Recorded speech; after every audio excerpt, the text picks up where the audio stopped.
Welcome guys veggie solutions and also आपको बहुत बहुत धन्यवाद कि आपने मुझे इस मुकाम पे पहुंचा दिया 200 सब्सक्राइबर्स के मार्क पे। ज़्यादा टाइम पास नहीं करते हम इस वीडियो के लेक्चर को सेशन को आगे बढ़ाते। प्रीवियस वीडियो में हम लोगों ने देखा था कि दिमित्री मेंडेलेव इतने बड़े जो रशियन साइंटिस्ट थे उन्होंने क्या अपना एक रिमार्केबल नोट छोड़ा था इस पीरियोडिक एलिमेंट्स में। बेसिकली मैं साइंस वीडियो बना था तो पीरियोडिक एलिमेंट्स हमारा चैप्टर का नाम है, वो भूले तो नहीं ना। तो दिमित्री मेंडेलेव की बात कर रहे थे, उन्होंने रिमार्केबल नोट जो छोड़ा था पीरियोडिक एलिमेंट्स में, he is known as the father of periodic table starting, जो उन्होंने शुरुआत किया था। तो अभी जो नए हमारे उसमें भी उनका भी कुछ तो डिसएडवांटेज था। मैंने जैसे मैंने प्रीवियस वीडियो में बताया था कि हाइड्रोजन एटम का प्लेसिंग, मैंने बताया था कि जो हमारा जो ये निकल और कोबाल्ट का जो प्लेसिंग था, पोजीशंस था, वो मिसमैच हो गया था। आइसोटोप्स का कुछ क्लैरिफिकेशंस था जिनको दूर रखा गया था। फिर एक और चीज़ था कि उनके इसमें हम लोग को डिग्रेडेशन हमको दिखा नहीं था बराबर तरीके से, एंड उनको लैंथेनाइट्स एक्टिनाइट्स कहाँ पे रखने इसके लिए प्रॉब्लम हो रहा था। एंड सबसे मेन ड्रॉबैक उनका ये था कि जब ये नया अभी जो जिसका मैं बात करूँगा, मैं जिस साइंटिस्ट की बात करूँगा उनका नाम भी लूँगा, उन्होंने जो इनका एक ड्रॉबैक निकाला, that was totally essential point to make that Dmitri Mendeleev had certain major drawbacks. वो जो मेजर वाला जो वर्ड बोल रहा हूँ वो एक ड्रॉबैक की वजह से ऐसा आ गया था, जिसको हम लोग बोल रहे थे कि उन्होंने उनके periodic law, what is Mendeleev's periodic law state? Mendeleev's periodic law states that the properties of an element are the periodic function of their atomic masses.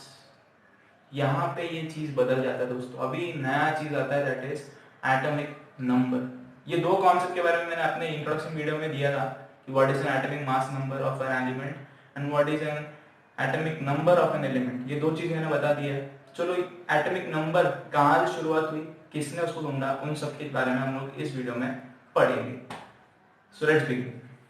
सबसे पहली बात, वापस अभी दिमित्री मेंडेलेव जैसे फादर ऑफ पीरियोडिक टेबल बोले जाते हैं। अब आपको जब मैं एक नाम लिखूंगा यहाँ पे, उनका जो डेसिग्नेशन रहेगा, आप सोचते रहोगे यार इसका क्या काम था यहाँ पे, इसको क्या जरूरत थी अपनी राय देने की वहां पे, हम अभी इतने मेहनत से पढ़ रहे केमिस्ट्री और कितना बढ़ा दिया इसने। ऐसे आप सोच सकते हो, कोई कोई बच्चे लोग, कोई कोई बच्चे, अरे इसने ढूंढा, ऐसा कैसे हो सकता है, ये कुछ और है, कोई और है, ये कैसे कर सकता है ऐसा। कोई बच्चे लोग ऐसे सोचेंगे, अरे बाप रे, मतलब पूरा भी नया हिस्ट्री शुरू होने वाला है। तो let's not wait much, let's start it. तो यहाँ पे मैं नाम लिख रहा हूँ, द फेमस इंग्लिश फिजिसिस्ट। दोस्तों आपने सही सुना, इंग्लिश फिजिसिस्ट। डेसिग्नेशन आपको थोड़ा बहुत वियर्ड लगे, मैं केमिस्ट्री की बात कर रहा हूँ, यहाँ पे फिजिक्स की नाम के साइंटिस्ट आ रहे हैं। सो इनका पूरा नाम है हेनरी मोसेले। तो ये कौन थे, इनका जो डेसिग्नेशन था, ही वॉज एन इंग्लिश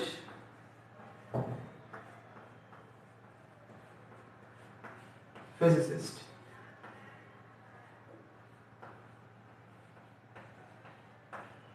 तो बेसिकली अभी अगर मैं बात करूं यहाँ पे, हेनरी मोसेले जो इंग्लिश फिजिसिस्ट है, इनका एक पीरियोडिक टेबल में बड़ा योगदान क्यों है। जो मॉडर्न पीरियोडिक टेबल हमारे पास है जिसमें 118 एलिमेंट्स को प्रॉपरली डिस्टिंग्विश किया गया है, उनका निर्माण इन्होंने किया था। अब इन्होंने किस तरीके से किया, how did he just made that the periodic modern periodic table, he referred the Dmitri Mendeleev's laws, he referred his periodic table, how he distinguished his 63 elements। उनकी मदद लेके इन्होंने अपना 18 वाले जो पीरियोडिक टेबल 18 ग्रुप्स वाले, उनको डिस्टिंग्विश किया, उनको बनाया, 118 एलिमेंट्स को उसके अंदर डाले। अब सबसे पहली बात मैं बता देता हूँ दोस्तों कि हेनरी मोसेले भले इंग्लिश फिजिसिस्ट है, इनका वो एटॉमिक नंबर वाला जो कॉन्सेप्ट अभी मैं जो बता रहा था वो भी इन्होंने ही लाया था। इन्होंने कैसे लाया, इनके पहले हमारे एटॉमिक नंबर के पीछे बहुत सारे लोग जुड़े थे। दिमित्री मेंडेलेव का ईयर के बाद, बहुत टाइम बाद, अभी अगर मैंने इनका जो इनका डिस्कवरी था वो अगर मैं बताऊँ मॉडर्न पीरियोडिक टेबल के हिसाब से, इन्होंने जब डिस्कवर करने का टाइम पीरियड था वो था 1913।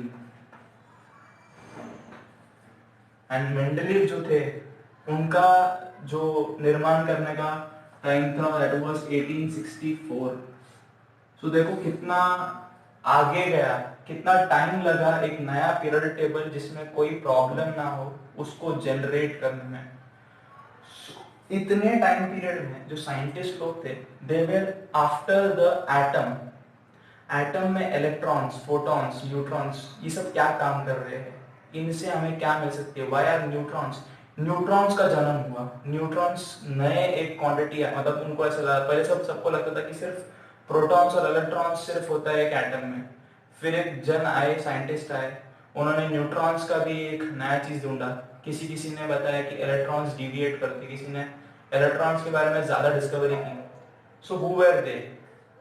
एंड हेनरी मोसेले को ये पीरियोडिक टेबल में एटॉमिक नंबर पे ज्यादा गौर करने की वो एक टाइप ऑफ टॉपिक या फिर कॉन्सेप्ट को ड्राइंग कैसे करने को हुआ। ड्राइंग मतलब बनाने का नहीं, उसको ड्रॉ कैसे, अटेंशन को ड्रॉ कैसे किया उन्होंने। एटॉमिक नंबर बहुत जरूरी है एक एलिमेंट के लिए, प्रॉपर्टीज डिफाइन करने के लिए। उनके लिए ये जो चीज उनको ढूंढना पड़ा, वो they were from the two different scientist. उनके थियरी के हिसाब से they were Niels Bohr's theory of hydrogen atom. ये एक बंदा थे, एक बड़े साइंटिस्ट थे जिन्होंने हाइड्रोजन एटम पे डिस्कवरी की एंड अपने स्पेक्ट्रम को बनाया। And second was none other than, आपने इनका नाम बहुत जगहों पे सुना रहेगा, Rutherford. Rutherford's gold foil experiment, Rutherford's solar system model. अब इनके पहले भी थे हमारे एटॉमिक मॉडल बनाने के लिए, कौन कौन थे? वॉल्टन साहब, डाल्टन साहब जो थे हमारे, वो हो गए। अभी अर्नेस्ट रुदरफोर्ड है, नील बोहर, ये सारे के सारे हुए they were behind the atomic model. कोई किसी ने प्लम पडिंग मॉडल बनाया, किसी ने गोल्डफॉयल मेथड बताया, सोलर सिस्टम मॉडल, किसी ने हाइड्रोजन एटम से अपना एक स्पेक्ट्रम बनाने को देखा, जिससे उनको समझ में आया कि एटम किस तरह से अपना डिवेट करता है, एनर्जी डिवेट कैसे करता है।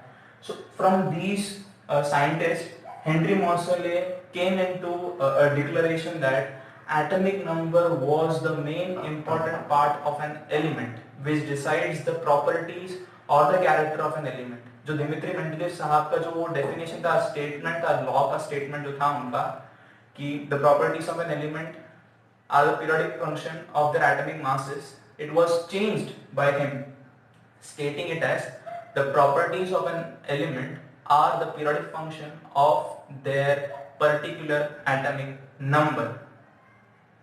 तो अभी पूरा का पूरा चेंज हो गया। अभी इनको ये एटॉमिक नंबर का कॉन्सेप्ट कहाँ से आया और इन्होंने वो 118 एलिमेंट्स को किस तरह से उस पीरियड टेबल में, नया मॉडर्न पीरियड टेबल में किस तरह से डाला, उसके ऊपर थोड़ा बहुत देखेंगे। Henry Moseley used X ray experiments for gaining or finding the atomic number of each and every element that was discovered। आपको ये बहुत अजीब लगता रहेगा, लेकिन हेनरी मोसेले साहब ने एक्सरे एक्सपेरिमेंट करके उन्होंने एटॉमिक नंबर ढूंढे हर एक एलिमेंट के। Afterwards this was proven right.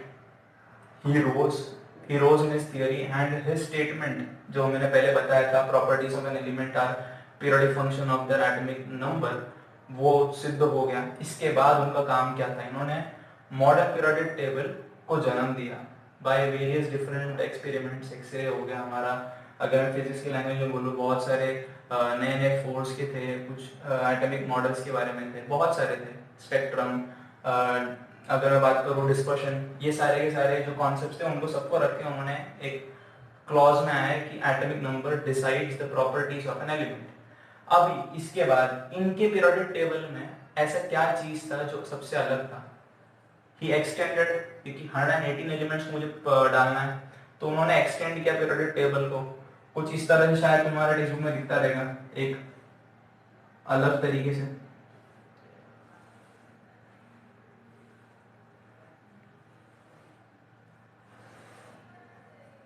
कुछ इस तरह से दिखता रहेगा।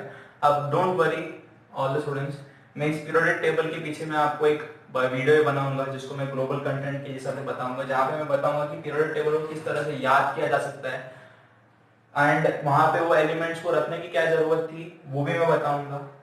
वो तो इस वीडियो में बताऊंगा आपको जनरली, अगर ये समझा नहीं तो मैं आपको उस वीडियो में भी प्रॉपरली बता दूंगा। सो ये जो 118 है, अभी मैं बता देता हूँ, हेनरी मोसेले के टाइम पे 118 एलिमेंट्स पता चल चुके थे। 118 एलिमेंट्स पूरी तरीके से नहीं, लेकिन पूरी तरीके से नहीं, लेकिन उनके टाइम पे 100, 102 ऐसे एक एक करके एक्सपांड हो रहे थे। लेकिन जो नए नए एलिमेंट्स आ रहे थे, they were all having the same properties, तो उनको एक प्रॉपर जगह दे चुके थे उन्होंने। जैसे दिमित्री मेंडेलिव ने ऑलरेडी एक स्पेस छोड़ा था, वैसे ही उन्होंने भी, जैसे हम लोग अभी अगर मैं बोलूँ 5 साल पहले या फिर 6 साल पहले हमारे टेक्स्ट बुक में भी पीरियोडिक टेबल अगर मैं देखूँ तो कुछ ब्लैंक स्पेसेस हुआ करते थे। अभी के टेक्स्ट बुक में पूरा कवर्ड है, क्योंकि रिसेंटली 6-7 एलिमेंट डिस्कवर हो गए and it was fixed into that particular blocks that were left by Henry Mauchly itself. एक एक्स्ट्रा पॉइंट मैं बताना चाहता हूँ हेनरी मॉसले का इन सब टॉपिक से अलावा, that is a sad note कि हेनरी मॉसले का जो डेथ था was a little bit crucial death, क्योंकि उनको KIA जो हमारा नहीं, मतलब उस टाइम का जो लड़ाई होता था अमेरिका का किसी और देश के साथ, तो उनके वजह से KIA is nothing but combat mission, जहाँ पे खुद के आर्म फोर्सेस की वजह से उनको मरना पड़ा। उसके बारे में मैं आपको डिस्क्रिप्शन सेक्शन में आपको एक लिंक दे दूंगा, आप उसके बारे में देख लीजिएगा। लेकिन उनका डेथ बहुत क्रूशली हुआ था, बहुत अलग अजीब तरीके से हुआ था, जिसके बारे में पूरे के पूरे केमिस्ट वर्ल्ड या फिर फिजिकल वर्ल्ड को बहुत बड़ा एक ड्रॉबैक से साबित हो गया कि एक बड़ा सा साइंटिस्ट या फिर एक बड़ा सा फिजिसिस्ट हमको चला गया हमें छोड़ के इस दुनिया से। लेकिन उन्होंने जो एक नोटेबल रिमार्क किया था कि ये पीरियोडिक टेबल देखे चले गए वो, सो इस पीरियोडिक टेबल के ऊपर हम लोग ज़्यादा बात करेंगे अभी। तो वो हो गया। अभी ये पीरियोडिक टेबल में सबसे पहली बात आपको ये चीज़ ध्यान देनी होगी कि सब इन्होंने जितने भी ड्रॉबैक्स दिमित्री मेंडेलियव में दिखाए गए थे, हाइड्रोजन एटम का प्लेसिंग के बारे में, कोबाल्ट और निकल के प्लेसिंग के बारे में, isotopes, metal non metal metalloids. अभी एक और बात, मेटलॉइड्स भी इनके टाइम पे डिस्कवर हो चुके थे दोस्तों। एक और मैं बता रहा हूँ, दिमित्री मेंडेलिव के टाइम पे जो नए नए एलिमेंट्स मेटलॉइड्स होते, जर्मेनियम, सिलिकॉन और गैलियम, इन सबको कैसे नाम देते थे? एका बोरॉन, एका सिलिकॉन, एका स्कैंडियम, ऐसा नाम देते थे ना वो। तो इन्होंने उनका नया नाम ढूंढा, उन्होंने उनका प्रॉपर्टीज देखा, तो उन्होंने उसको प्लेस भी किया अलग अलग तरीके से, अलग अलग एलिमेंट्स को सेग्रीगेट किए अपने पीरियोडिक टेबल में। उनके बारे में हम लोग थोड़ा आगे जाके पढ़ेंगे, इसी वीडियो में देखने वाले। सबसे पहली बात, पीरियोडिक टेबल जो उन्होंने बनाया मॉडर्न पीरियोडिक टेबल, उसका डिस्क्रिप्शन हम लोग सबसे पहली बात देखते हैं। तो पीरियोडिक टेबल, जो modern periodic table was consisting of 7 periods and 18 groups. ये सबसे पहला पॉइंट। तो इसके अलावा अभी सेकंड जो हमारा, सबसे पहला तो 7 पीरियड्स और 18 ग्रुप्स इस पीरियोडिक टेबल में थे, जिसकी वजह से 118 एलिमेंट्स को डिस्टिंग्विश करने को हुआ। Second property was about this, अगर मैं बात करना चाहूँ इस पीरियोडिक टेबल के बारे में, हेनरी मॉसले जो इंग्लिश फिजिसिस्ट थे, ही हैज सेग्रीगेटेड, मैंने बोला था डिफरेंशिएट किया था, metals, metalloids, non metals, noble elements को भी अलग अलग जगह पर रख दिए थे। सो एक बात बता देता हूँ यहाँ पे, उसके बाद जाने के पहले हेनरी मॉसले साहब ने क्या किया था? सेग्रीगेशन किया था किन किन टाइप के एलिमेंट्स को? Metals, non metals,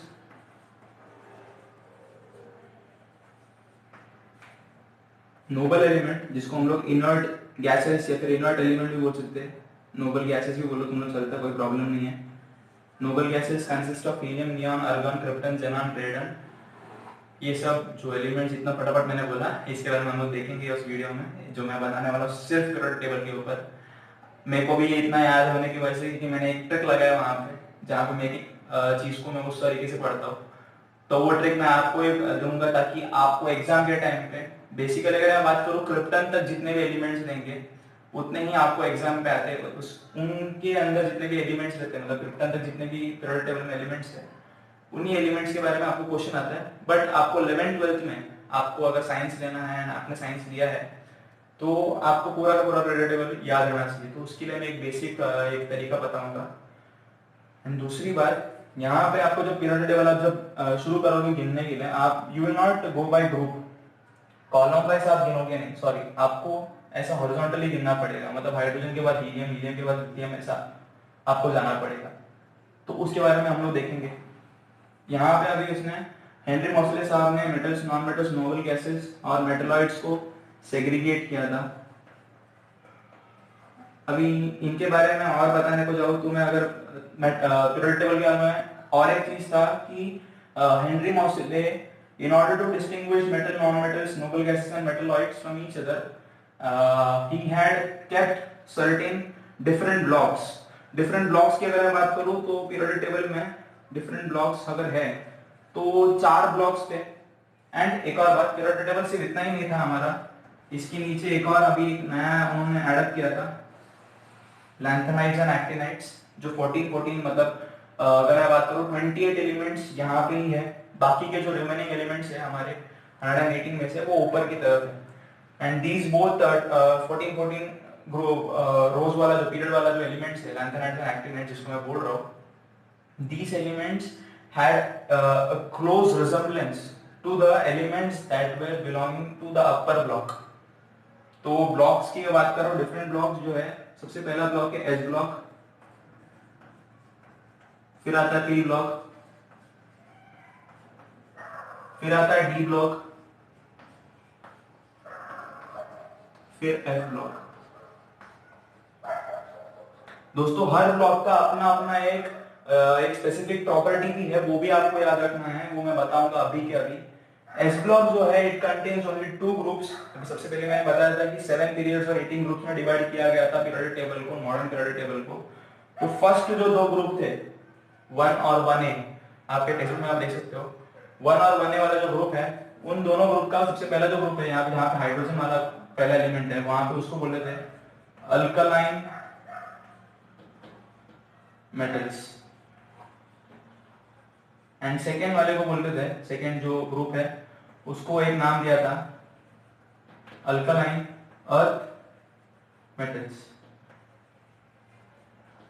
These both group were belonging to the S block।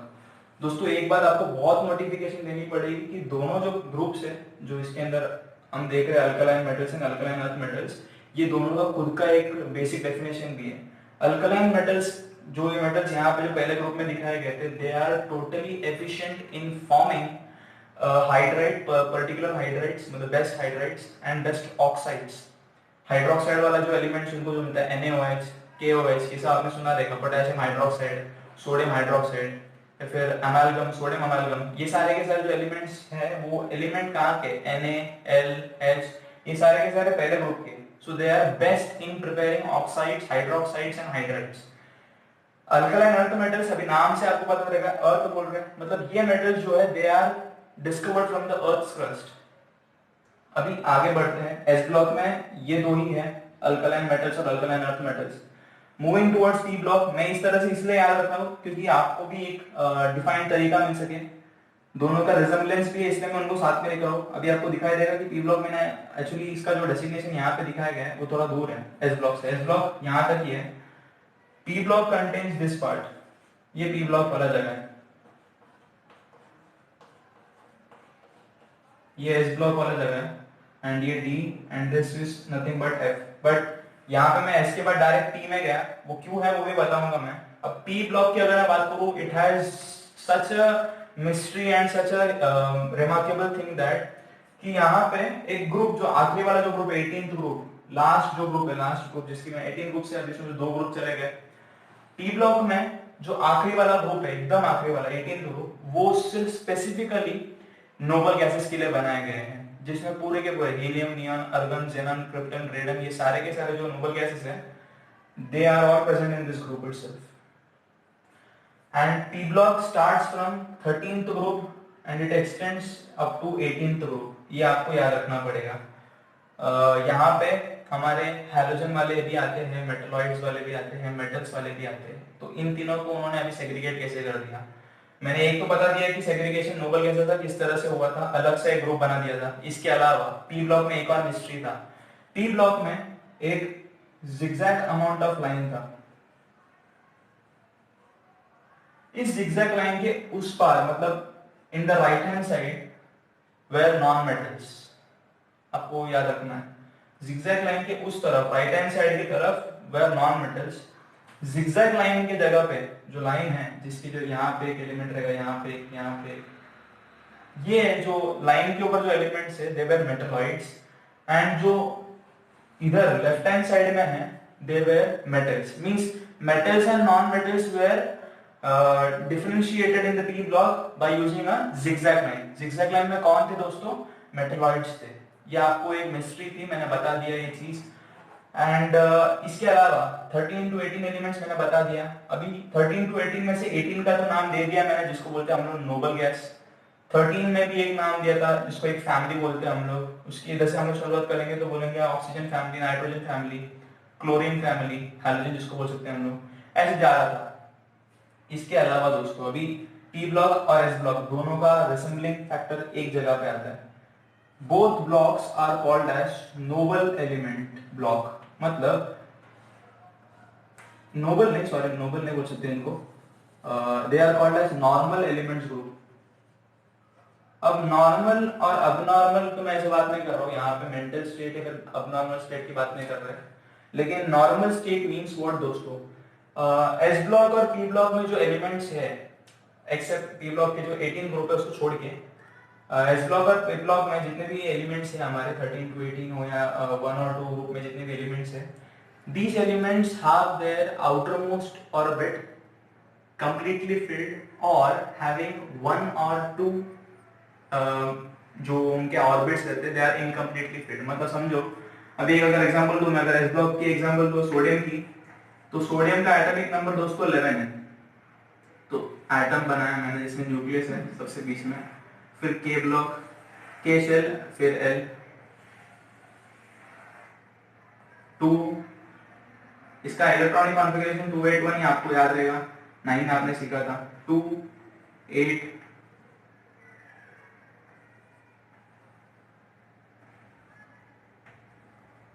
And 1, which means that last का जो ऑर्बिट है वो इनकम्प्लीटली फिल कर सकता है, या फिर दो जो है, अभी अगर मैं बात करूं, ये तो पहले ग्रुप की थी, अगर सेकेंड ग्रुप की बात करूं तो वहां पे भी इनकम्प्लीट फील्ड ऑर्बिट्स है, लेकिन दो ऑर्बिट्स रहेंगे आपको incompletely field, which means that P block और एस ब्लॉक में मैक्स टू मैक्स इनकम्प्लीशन जो ऑर्बिट्स रहते हैं वो कितने रह सकते हैं, 1 और 2, and it also contains one more group which is completely filled orbits.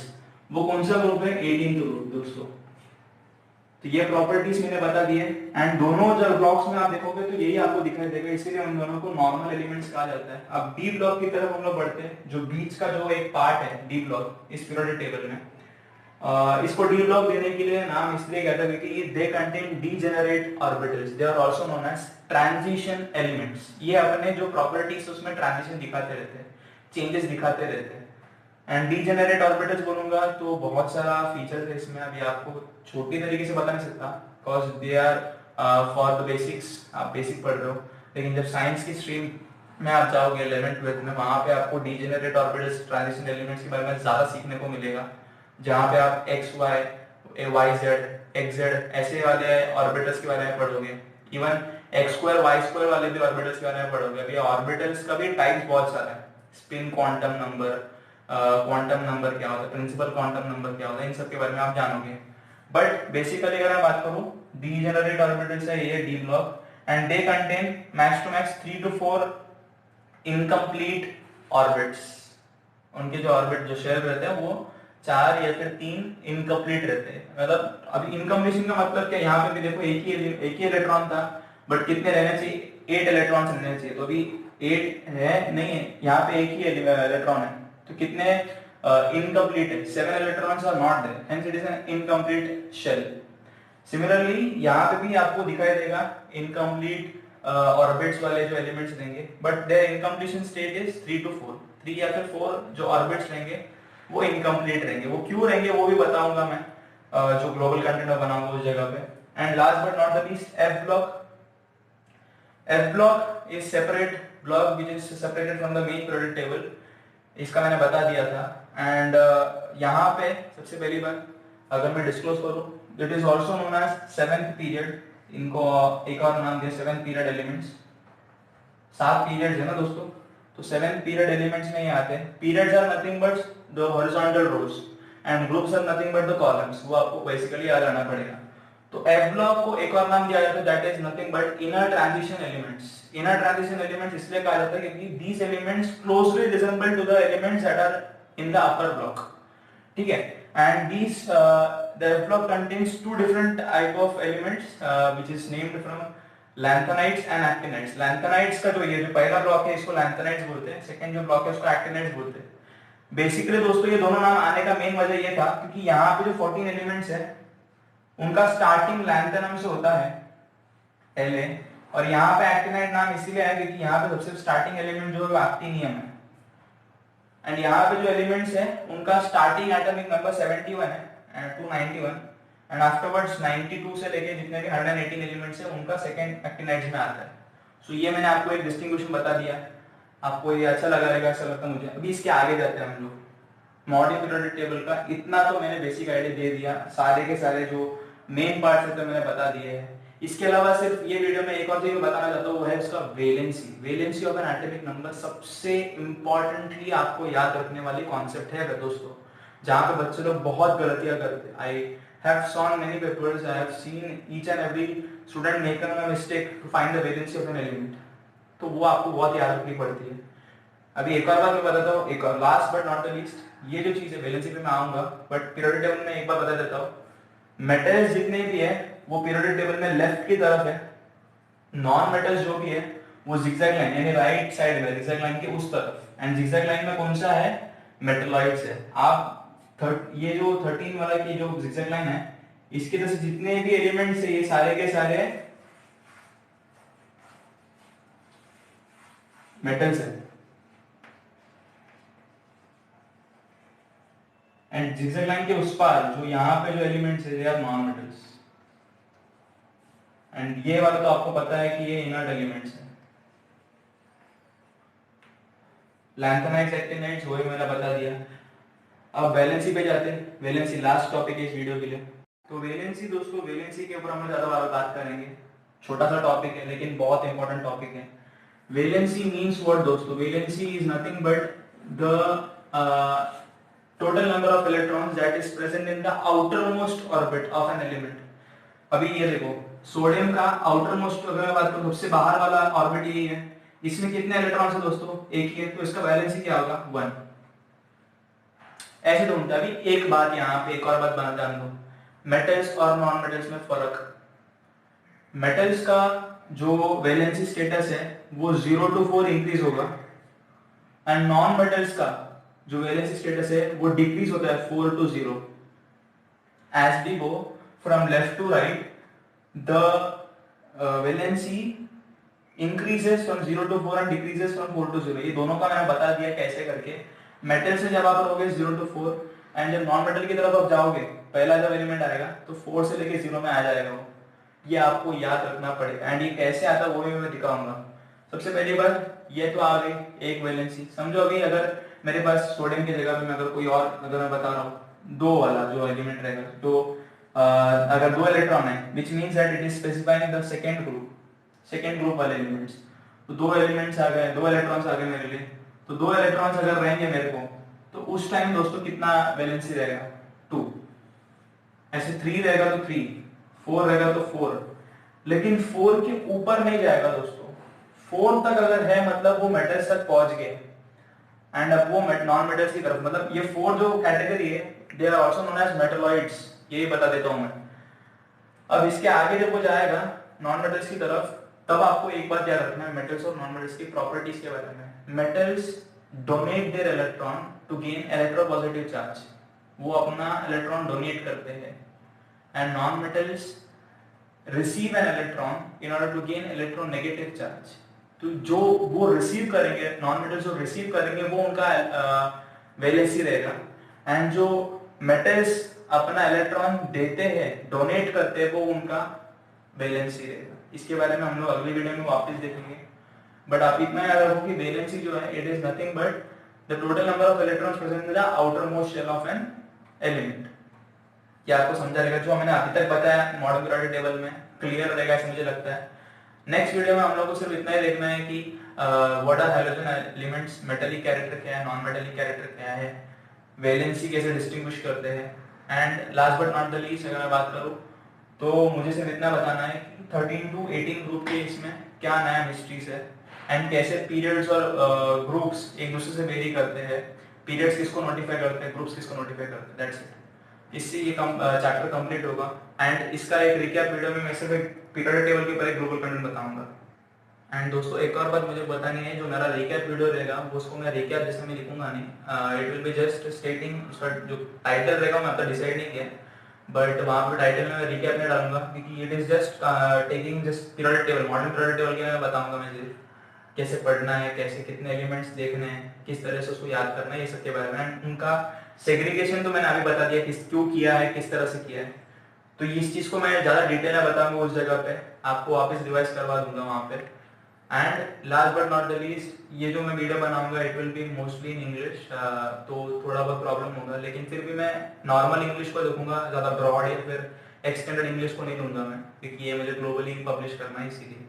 Stay tuned to the next video and thank you for subscribing this channel. Hope you will support me in my upcoming videos also, and just have subscription more. Thank you.